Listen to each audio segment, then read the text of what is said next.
நம்ம எல்லாம் வேண்டியதை தந்திட வேங்கடேசன் என்றிருக்க என்கின்ற வகையிலே அங்கு அருள்பாலித்துக் கொண்டு நம்மையெல்லாம் ஆண்டு நம்மையெல்லாம் ரட்சித்துக் கொண்டிருக்கிறான்.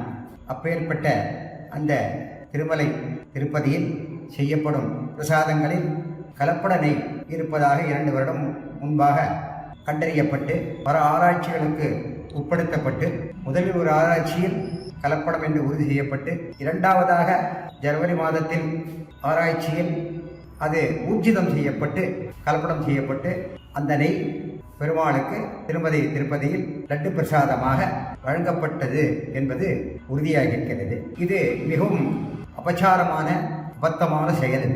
இதை உலகம் ரட்சிப்பதற்காகத்தான் நம்மை படைத்திருக்கிறான். அந்த உலகத்தை ரட்சிக்கும் போது இந்த மாதிரி செயல்கள் அவனுக்கு எம்பெருமானுக்கு சீற்றம் கொண்டு நம்மையெல்லாம் தண்டிக்கக்கூடிய நிலை வரும்.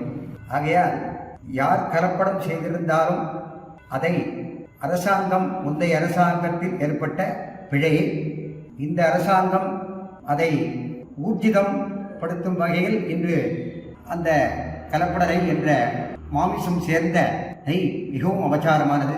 வேள்விகளுக்கெல்லாம் பயன்படுத்தக்கூடிய நெய் பிரசாதத்திலும் கலப்பது பக்தர்களுக்கு அதிர்ச்சி இருந்தால் கூட உலகத்திற்கே ஒரு அதிர்ச்சியாக இருக்கிறது. அந்த வகையிலே இந்த மாதிரியான தவறுகள் நிகழ்ந்து கொண்டே இருந்தால் உலகக்ஷேமம் மிகவும் பாதிக்கப்படும் என்பதில் எந்தவித ஐயமும் இல்லை. ஆகையால் கலியுகத்திலே பெருமாள் கண்கண்ட தெய்வமாய் நம்மை எல்லாம் ரட்சிக்க விண்ணோரும் மண்ணோரும் புகழும் வகையிலே அவன் கேட்டதையெல்லாம் கொடுத்து கொண்டு நம்மை ரட்சித்துக் கொண்டிருக்கும் போது நாம் அளவுக்கு மீறிய பண ஆசையினாலும் இந்த ஒரு வகையிலே நடந்திருக்கிறது. இதை ஆந்திர